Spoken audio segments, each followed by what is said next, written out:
สาธุเด้อให้มันเป็นจังสี่ไปตลอดอาวสานพญาใดมาคล้องอย่าให้มันเจริญใดให้มันเลี้ยวและมันขากันตายเท่าสัวให้มันห่างอยู่เรื่อยเจริญขึ้นสัวข้าวความเจริญมีทอสร้างปัดหูมีทงูแลบลีนข้าวหน่อยให้ต่ำลง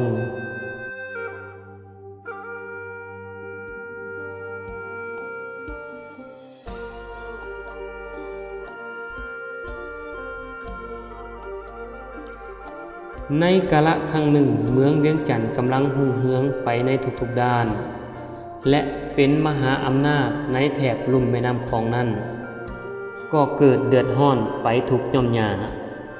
ได้มีสร้างป่านับบ่ถ้วนเล่าขานกันมาว่าเป็นล้านๆโตเข้ามาทำลายให้นาและสวนของชาวบ้านตลอดฮอดเฮือนซานบ้านซ่องของประชาชนเฮ็ดให้เกิดความเดือดร้อนวุ่นวายเป็นอย่างยิ่งว่ากันว่าสร้างป่านั้นโหดร้ายหลายบ่มีผู้ใดปราบได้เมื่อเป็นดังนั้นเจ้าผู้ครองเมืองเวียงจันทน์จึงได้ประกาศหาคนมาปราบสร้างไผปราบได้จะพระราชทานเมืองให้ครึ่งหนึ่งพร้อมทั้งยกพระราชทานธิดาให้ผู้ครองอีกด้วยมีชายหนุ่มคนหนึ่งมีรูปร่างขี้ร้ายท้ายเป๋บ่จบบ่งามแต่หากมีวิชาอาคมเก่งกล้าสามารถมีอาวุธวิเศษเป็นไม้ตะบองเพชรก็ได้อาสามาปราบสร้างที่เวียงจันทน์ในครั้งนั้นชายคนนี้เดินทางมาจากเมืองศรีโคตบูรณ์สาวเมืองเวียงจันทน์จึงเอิ้นเขาว่าท้าวศรีโคตเมื่อตอนเยาว์วัยท้าวศรีโคตเป็นคนกินข้าวหลายกินข้าวมื้อละ7 ติ๊บก็บ่อิ่มจนเฮ็ดให้พ่อแม่ทนบ่ไหวจึงฝากให้ไปบวชเป็นจั่วอยู่กับครูบาอาจารย์อยู่ในวัดจั่วศรีเป็นคนซื่อสัตย์จึงเป็นที่หักแพงของครูบาอาจารย์ในวัดและครูบาอาจารย์ก็ได้สั่งสอนวิชาอาคมให้จั่วศรีจนหมดสิ้นเพื่อให้เอาไว้ใช้ในการป้องกันตัวเองตามตำนานเล่าว่าจั่วศรีบวชมาได้ระยะหนึ่งก็สิกขาลาเพศและก็ยังคงหับใส่ครูบาอาจารย์อยู่ในวัดคือเก่ามื้อหนึ่งบ่มีชาวบ้านมาใส่บาตรครูบาในวัดเลยครูบาจึงให้เสียงสีไป1 เข้าเสียงสีก็ไป1 เข้าพร้อมทั้งหักไม้ในป่ามาช่วยเผาพอเสียงสีนำไม้มาช่วยเข่าก็ปรากฏว่าเข่าออกมาเป็นสีดำทั้งหมดจึงเฮ็ดให้ครูบาอาจารย์บ่พอใจสั่งให้เสียงสีกินคนเดียวให้หมดเสียงสีจึงกินข้าวนั่นจนหมดแต่พอกินข้าวไปก็มีเรื่องประหลาดเกิดขึ้นกับตัวเองเกิดรู้ว่าตนเองมีกำลังวังชาหลายเท่ากับแหงสร้างสารสามารถหักต้นไม้ใหญ่ให้เป็น2 ท่อนได้เอาไม้ใหญ่มาเฮ็ดเป็นตะบองอาวุธคู่กายจนบ่มีสัตว์ร้ายและเพศภัยใดทำลายได้เมื่อเป็นดังนั้นเรื่องราวมหัศจรรย์ของเสียงสีก็เล่าลือไปทั่วเมื่อก้าวเข้าสู่วัยหนุ่มเสียงสีก็ได้ลาครูบาอาจารย์ออกเดินทางไปแสวงโชคชะตาตามคำทำนายที่ว่าใหญ่ขึ้นมาให้สีโคตออกเดินทางไปทางทิศเหนือแล้วจะได้เป็นใหญ่เป็นโตเป็นเจ้าคนนายคนนั่นเองเรื่องความเก่งกล้าสามารถของท้าวศรีโคตบองก็ถึงหูพญาจึงได้เชิญท้าวศรีโคตขึ้นไปที่เวียงจันทน์เพื่อไปปราบสร้างเมื่อท้าวศรีโคตอาสาขับไล่สร้างจำนวนหลายออกไปหมดแล้วจึงได้ทำการต่อสู้กับพญาสร้างสารถึง7 วัน7 คืนโดยอาศัยวิชาอาคมบังคับสร้างที่ได้ร่ำเรียนมาจนสร้างได้ค้านเข้ามาคารวะตนเมื่อสร้างหันหลังกลับก็ตายในทันทีจึงเอาชนะพวกสร้างได้ในที่สุดลือกันว่าใต้สายแม่น้ำของในระยะนั้นเต็มไปด้วยซากสร้างอย่างมหาศาลเมื่อปราบสร้างได้สำเร็จแล้วพญาเจ้าเมืองเวียงจันทน์ก็ได้พระราชทานยกนางเขียวข้อมพระราชธิดาองค์เดียวให้แก่ท้าวศรีโคตและตั้งให้เป็นท้าวศรีโคตบองเพชรแล้วสร้างเฮือนหอให้อยู่อย่างสุขสบายแต่ในใจลึกๆของพระองค์ ก็ ก็บ่ได้พอพระทัยในราชบุตรเขยคนนี้พอปานใดเนื่องจากท้าวสีโคตบ่ได้เป็นชายรูปงามตามที่หวังไว้แต่อย่างใดพร้อมทั้งยังมีวิชาอาคมเก่งกล้า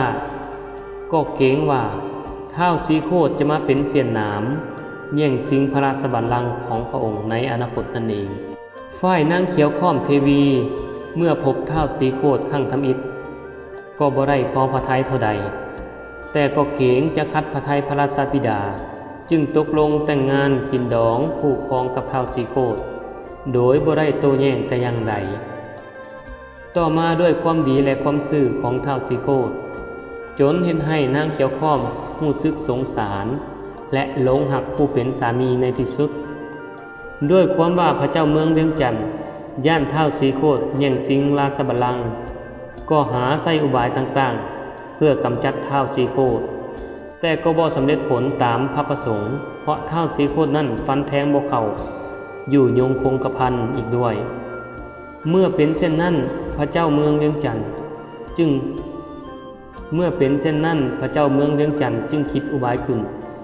หลอกถามจากราชธิดาของตนว่าด้วยเหตุใดหนอท้าวสีโคตจึงฆ่าบ่ตายนางเขียวข้อมเทวีก็หลงกลพระราชบิดาจึงไปถามท้าวสีโคตว่าอ้ายมีดีอันใดหนอเป็นหยังจึงฆ่าบ่ตายท้าวสีโคตบ่ฮู้ถึงภัยอันจะเกิดกับตน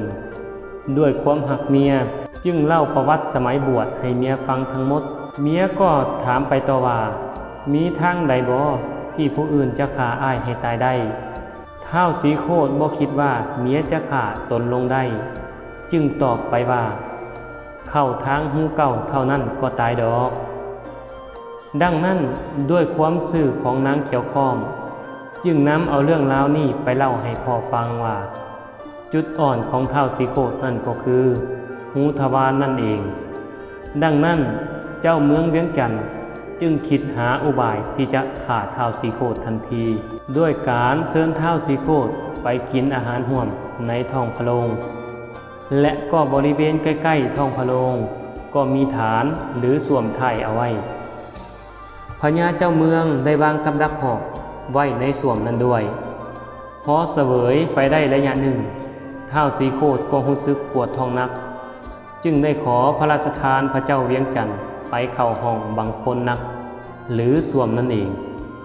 เมื่อท้าวสีโคตไปเข้าทายกับดักหอกก็ลั่นเข้าไปเสียบหูทวารทันทีท้าวสีโคตแค้นใจหลายเพราะคิดว่าเมียหักวางแผนกับพ่อเฒ่าหวังทำลายตนและรู้สึกเจ็บปวดทรมานปานจะขาดใจตายได้แต่นึกผิดคำครูบาอาจารย์สอนไว้ว่าอย่าบอกความลับเรื่องจุดอ่อนของตนให้คนอื่นฟังเด็ดขาดแต่พอมามื้อนี้ตนได้เสียหู้ให้กับคนหักจนได้เมื่อนางเขียวข้อมได้ยินเสียงอึกกระทึกเลยพลันฟ้าวหีบแล่นเข้าไปเบิ่งจึงประจักษ์เห็นพระสามีนอนดิ้นเจ็บปวดอยู่ต่อหน้าพระพักตร์ก็เสียใจเป็นอย่างยิ่งได้แต่บอกกับพระสวามีว่าตนเองบ่ได้ตั้งใจและบ่เคยฮู้เลยว่าพระสามีจะถูกลอบสังหารด้วยความเครียดแค้นท้าวสีโคตจึงได้ตั้งอธิษฐานสาปแช่งเมืองเวียงจันทน์ไว้ว่าสาธุเด้อให้มันเป็นจังสี่ไปตลอดอาวสาน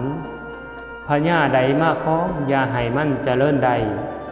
ให้มันเลี้ยวและมันขาดกันตายเท่าสัวให้เป็นห่างอยู่เรื่อยเจริญขึ้นสัวข้าวความเจริญมีเท่าสั่งปัดหูมีเท่างูแลบลิ้นข้าวหน่อยให้ต่ำลงจนกว่าหินสิได้ฟูงูใหญ่พาดสร้างเผือกและลาซาเป็นธรรมิกราชจึงสิให้พ้นคำสาปนี้ในใจของท้าวสีโคตได้แต่คิดว่าคนเวียงจันทน์นั่นเป็นคนบ่มีสัจธรรมขนาดว่าตนเองมาช่วยปราบสร้างเพื่อให้ชาวเมืองพ้นจากความเดือดร้อนก็ยังหาวิธีกำจัดตนให้ตายลงได้จากนั้นท้าวสีโคตจึงได้พยายามกลับบ้านเมืองของตนแต่ยังบ่ทันฮอดที่หมายมามดแหงอยู่แคมป์แม่น้ำของเสียก่อนจะตายจึงได้อธิษฐานขอให้ห่างกายตน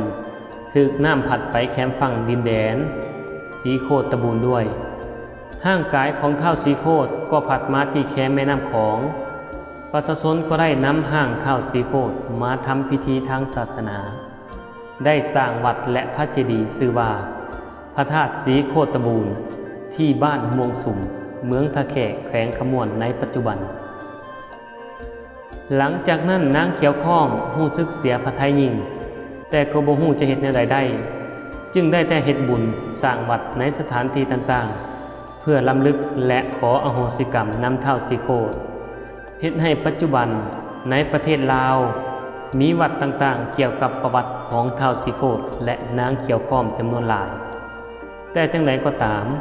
การทำบุญไถ่บาปก็บ่ได้เฮ็ดให้คำสาปของท้าวสีโคตรจางหายนับแต่เจ้ามหาชีวิตลาวได้ย้ายเมืองหลวงจากหลวงพระบางมาที่เวียงจันทน์ลาวก็ยิ่งเกิดโกลิยุคเพศภัยหายต่างๆตลอดมานี่ก็คือประวัติของท้าวสีโคตรศาสตร์เมืองเวียงจันทน์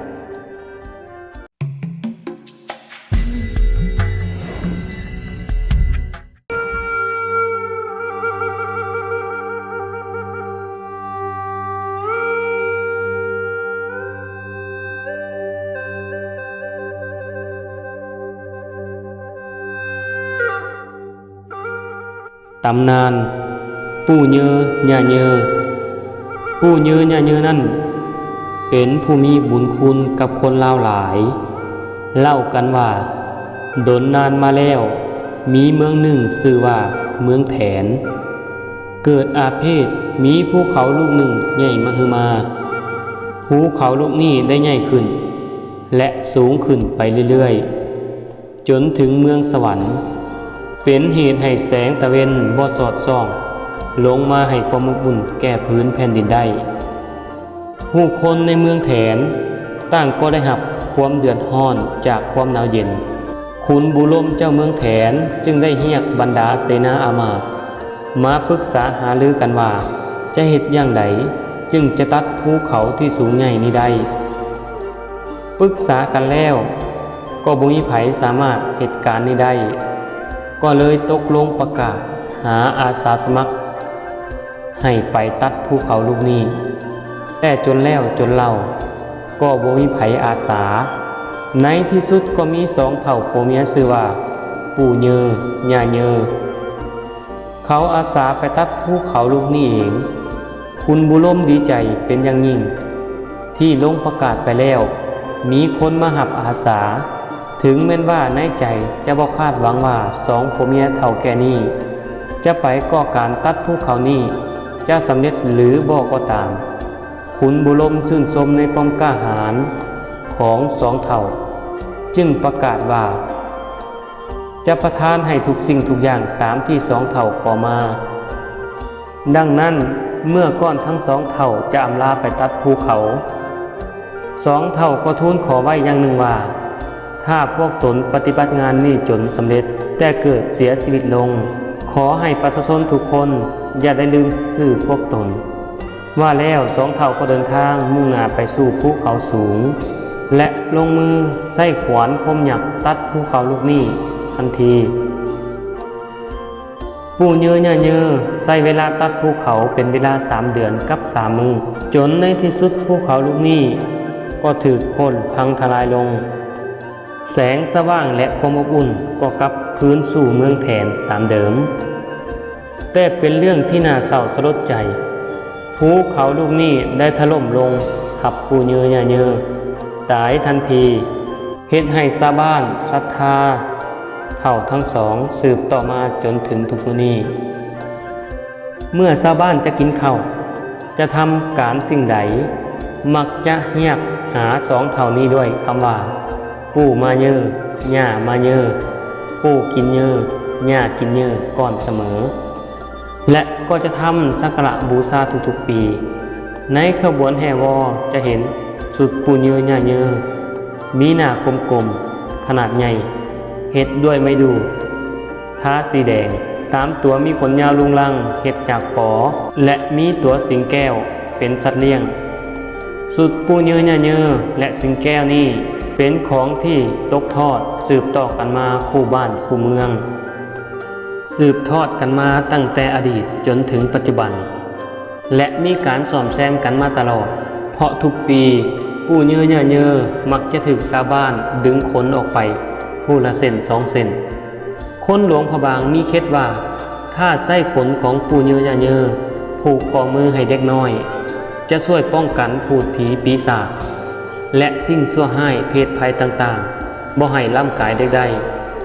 เด็กคนใดมักห้องให้พ่อแม่จะหาขนของปู่เยือมาผูกข้อมือให้ปู่เยือซึ่งสืบทอดมาแต่อดีตถึงปัจจุบัน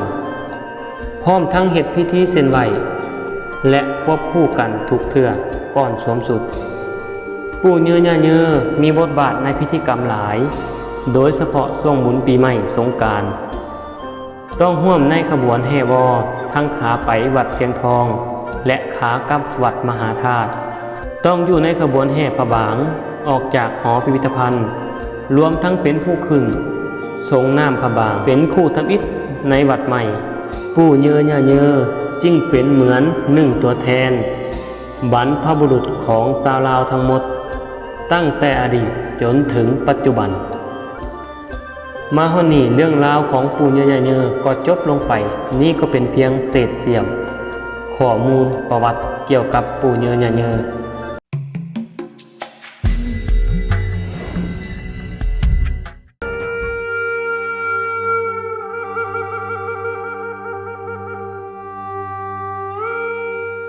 อันว่าเล่าเก่าเว้าแทนหลวงฝากคืนก็หักเป็นพ่อเจ้าจอมซอยซื้อเส้งแท้แล้วอันว่าความคุ้นเฒ่าบูห้านเล่าเก่าเขากล่าวเอิ้นเสริญเว้าว่าแทน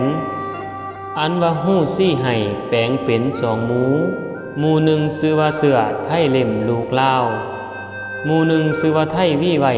เป็นทันเลี้ยนอยู่ชื่อจำแจงเอาไว้สู่คนแท้แล้ว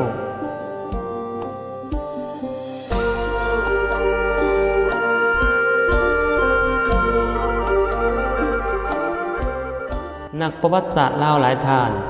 ได้อธิบายความหมายของคำว่าลาวไปหลายแง่หลายมุมเช่นว่าลาวมาจากคำว่าดาวเพราะว่าชนชาติลาวมีนิทานเก่าแก่ของตนว่าพวกตนลงมาจากเมืองแทนตามคำสั่งของพญาแทนหรือสวงสวรรค์ที่สั่งให้แทนจำนวนหนึ่งลงมาเป็นคนอยู่ในเมืองลุ่มเมืองคนตามความเชื่อที่กล่าวไว้ในนิทานพญาแทนและได้ใช้ดาวเป็นเครื่องหมายประจำชนเผ่าของตนจึงเอิ้นตนว่าเผ่าดาวแล้วเปลี่ยนมาเป็นคำว่าลาวมีบางคำเห็นว่าลาวมาจากคำว่าลาวุจากภาษาบาลีแปลว่าหมากน้ำเต้ามีนิทานกล่าวว่าคนลาวเกิดมาจากหมากน้ำเต้าปูตามนิทานน้ำเต้าปูหากอิงตามเหตุผลอย่างสัจจวิภักษ์แล้วคำว่าลาวเพี้ยนมาจากคำว่าดาวมีน้ำหนักหลายกว่าเพราะว่าคนลาวแต่บูฮานมามีความเชื่อและเคารพบูชาพญาแถนหรือผีแถนอย่างลึกซึ้งอันสืบเนื่องมาจากนิทานพญาแถนซึ่งเป็นนิทานเก่าแก่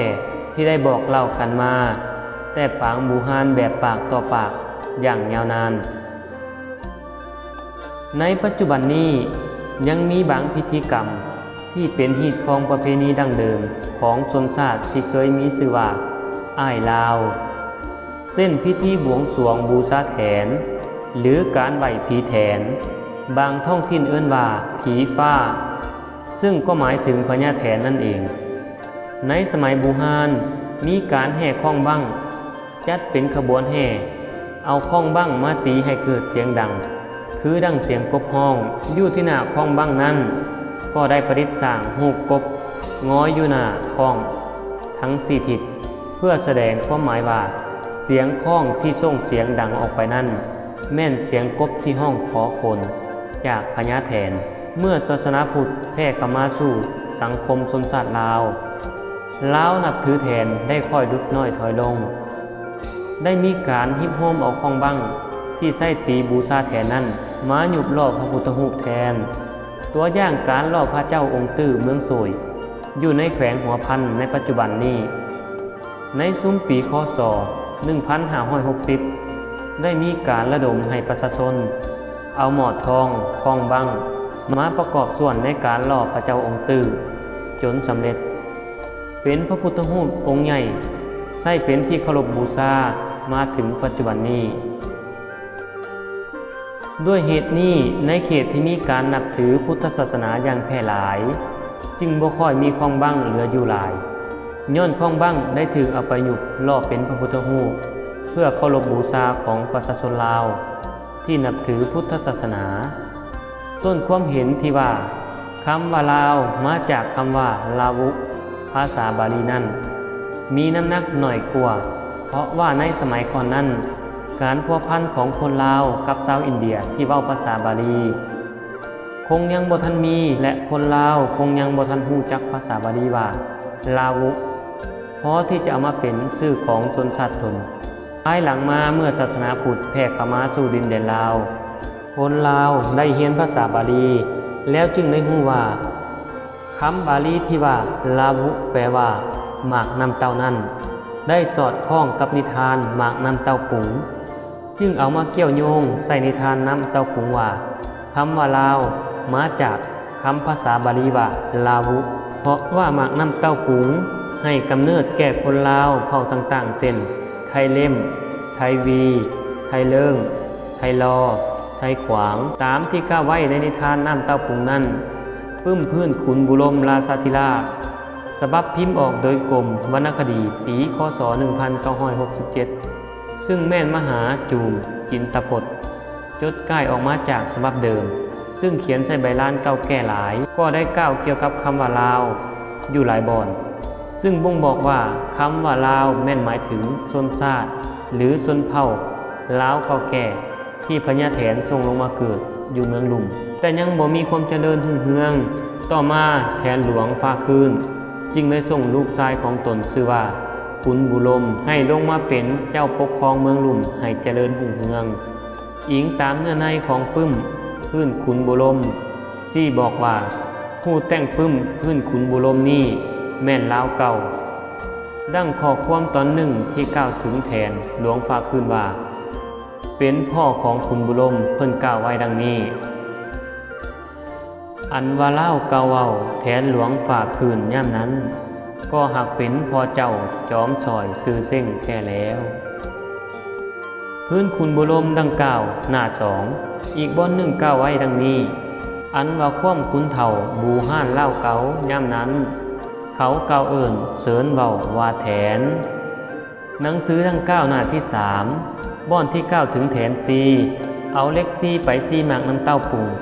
มีคนออกมา2กลุ่ม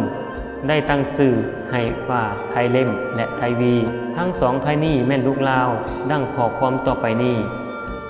อันว่าฮู้ซี่ให้แปลงเป็น2หมู่หนึ่งชื่อว่าเสือไทยเล่มลูกลาว